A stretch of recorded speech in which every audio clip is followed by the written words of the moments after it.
Je vous présente un nouveau super-héros DC et CW, Ventolin Man, l'homme qui peut venir à bout de n'importe quelle crise d'asthme, même celle de Dark Vador.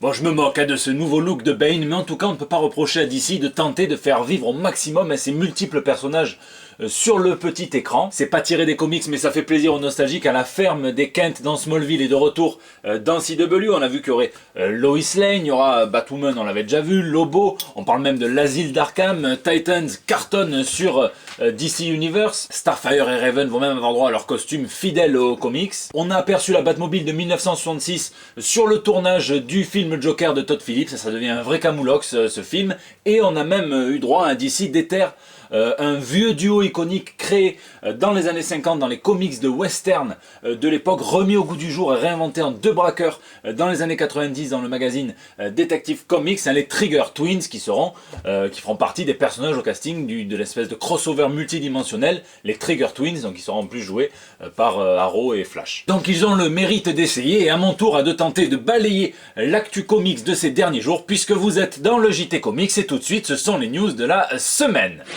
Punition. Une news insolite, mais pas trop, on va parler, ça faisait longtemps, des avocats de chez Marvel qui ne sont décidément pas payés à rien faire, et il y a quelque temps, ils affrontaient les avocats de Monsters, et puis on a vu que le crossover Monsters Unleashed n'était pas au goût de la compagnie de boissons énergisantes. Et cette fois-ci, on parle plus d'énergie au gaz et d'armes qui font fureur, puisque Marvel s'oppose à l'utilisation commerciale de l'image du crâne du Punisher par les 3%ers, donc une milice autoproclamés qui prônent la lutte armée contre toute forme d'atteinte aux droits constitutionnels américains. Et surtout le deuxième, qui garantit le port d'armes pour tous. Du coup, je me dis qu'ils doivent bien kiffer James Gunn.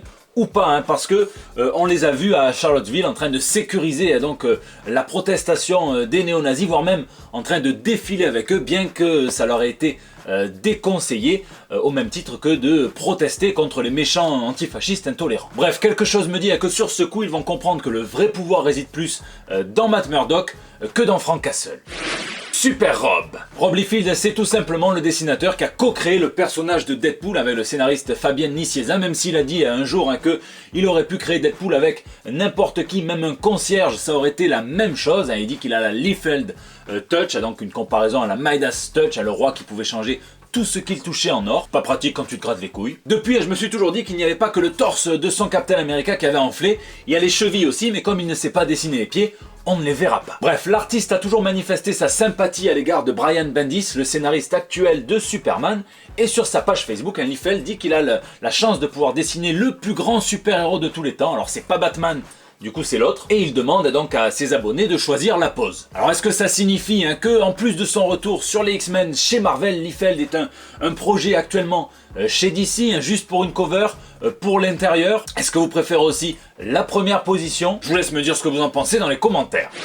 Daredevil. Je voulais pas, parce que j'ai plein de trucs à faire en ce moment, mais j'ai regardé le pilote de Daredevil, la saison 3, et je me suis fait accrocher jusqu'à la fin. Vraiment excellent, donc une des meilleures saisons de l'univers Marvel Netflix, à toutes confondues. Heureusement que les producteurs avaient dit qu'ils ne faisaient que s'inspirer de l'arc Born Again de Miller et de Mazzucchelli, mais mis à part quelques détails que je peux pas vous révéler sans vous spoiler, je ne le ferai pas, cette saison m'a beaucoup plu. Fisk est énorme dans tous les sens du terme, Bullseye est très très bien géré, à la fois dans le récit de ses origines, dans sa progression dramatique et même dans la façon de le rendre à l'écran. Daredevil est top, et l'alchimie entre Daredevil, Nelson, même Karen Page qui était un petit peu en dessous sur les saisons précédentes, est tellement bien qu'on en oublie à des fois le côté un petit peu cheap de la série, notamment au niveau des combats. Du coup, je me suis demandé ce à quoi jouait Netflix, qui cartonne, mais qui décide tout de même d'annoncer le lendemain de la sortie de cette saison 3 que Luke Cage, la série, ne serait pas reconduite, et ça quelques jours après avoir annoncé que Iron Fist non plus. Est-ce que ça présage d'une série Heroes for Hire qui réunirait donc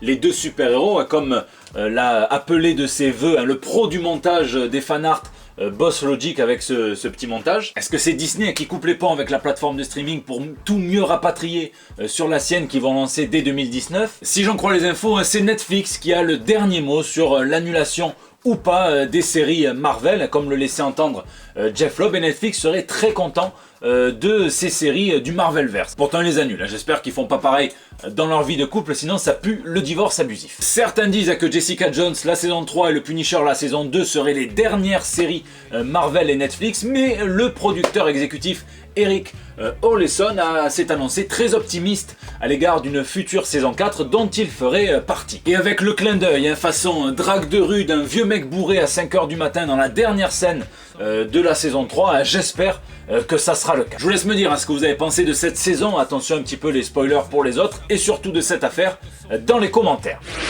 Double face. J'ai une bonne et une mauvaise nouvelle, je vous laisse deviner laquelle est quoi, et on va commencer par parler des variantes cover hip-hop de chez Marvel, donc des dessinateurs qui réinventent des pochettes d'albums de rap US cultissimes et qui les adaptent pour être des covers de comics. C'est genre historique, et bien pour la première fois le processus va être inversé, donc ces fausses pochettes d'albums de rap vont servir de vraies pochettes d'albums de rap, et je suis étonné que personne n'y ait pensé plus tôt pour un petit peu améliorer les ventes des disques. On sait qu'en ce moment c'est pas trop ça. On aura droit au Get Rich or Die Trying de 50 Cent, au Liquid Swear de GZA et au Mama Said Knock You Out de LL Cool J avec l'excellent Tim Bradstreet et le Punisher en cover. C'est des éditions limitées entre 3 et 5000 exemplaires qui varient entre 40 et 60 $ suivant le support, soit le CD classique, soit le vinyle. Je sais pas vous, mais moi je suis à deux doigts de craquer soit sur le 50, soit sur le Cool J. L'autre nouvelle concerne le jeu Fortnite, vous savez, ce Battle Royale qui cartonne et qui rassemble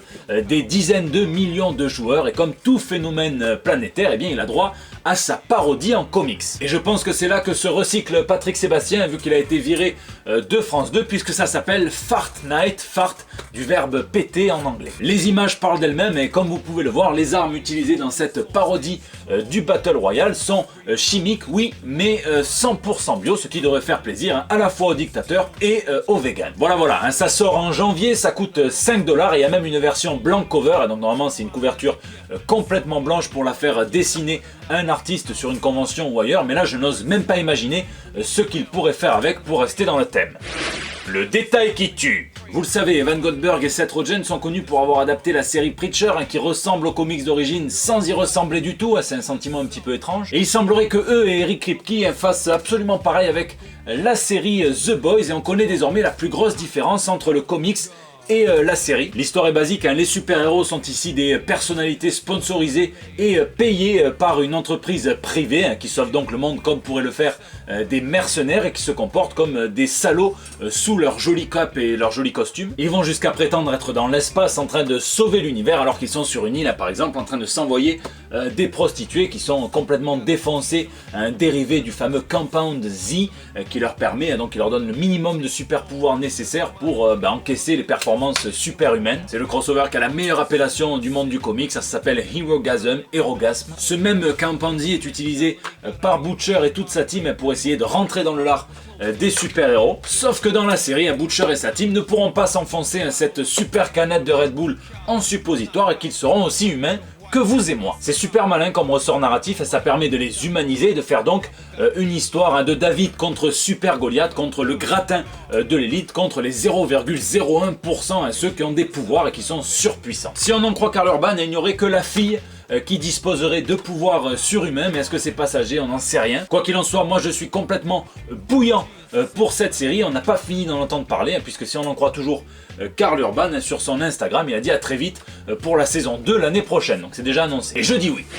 On se retrouve dès vendredi à la Comic Con, où j'aurai le plaisir de vous donner ce print qui a été magnifiquement réalisé par Monsieur Bruno Bessadi, qui mériterait qu'on aille le spammer de messages sur tous ses réseaux sociaux pour lui dire à quel point c'était cool de faire ça. En plus, il sera à la Comic Con, donc si vous voulez lui faire signer, vous pourrez. Je vous mets le programme donc dans la description et aussi sur mes réseaux sociaux. En gros, il y aura une conférence le vendredi, deux séances de rencontres, donc une le vendredi, une le samedi, et 3 sessions d'animation donc sur le stand de Panini, Tu et Deadpool, le comics dont Tu es le héros, une le vendredi, une le samedi, une le dimanche. Ça se passe entre midi et 2 à peu près, midi et 3. Il y aura pas mal de cadeaux à gagner, c'est tout en s'amusant, et en plus, je ne vous vole ni données personnelles, ni like, ni rien du tout. En tout cas, ça s'annonce fou, j'ai la liste sous les yeux. Frank Miller, Neil Adams, Sandy Kubert, Olivier Coipel, Gay Simon, Mahmoud Asrar, Terry Dodson, Brian Stelfreeze, Charles Saul, Monsieur Garcin, Bruno Bessadi, je vous l'ai dit, il y en a plein d'autres que j'oublie, plein d'artistes purement comics. Je sens qu'on va passer un week-end de folie, je compte sur vous. D'ailleurs, je fais bien de compter sur vous, puisque le JT de la semaine dernière a fait un record d'audience. C'est le premier à atteindre les 10 000 vues en moins d'une semaine aussi rapidement. Tout ça c'est grâce à vos pouces bleus, à vos partages sur les réseaux sociaux. Même si je ne les demande pas, croyez-moi, je le vois et ça fait vraiment plaisir. Donc je vous fais des gros bisous à tous. Merci, ça me fait d'autant plus plaisir de venir vous donner à Paris un petit print. N'oubliez pas, hein, lisez, lisez et lisez. Et ce conseil, je me l'applique à moi aussi. Et cette semaine, deux trucs, hein, mais qu'un seul comics. Je me suis fait avoir par Brigand et Dragon. C'est par Sébastien Gerner, Galahad et Jeff Powell. Quand je l'ai ouvert, je vous avoue que j'ai fait une petite grimace. C'est comme quand tu mixes un petit peu de cyanure dans la compote de bébé. Et puis bon, je me suis dit, c'est quand même un comics, ils ont certains standards, donc je me suis fait complètement embarquer en revanche par l'histoire. C'est de la pure heroic fantasy. C'est assez intergénérationnel, hein, pour les enfants.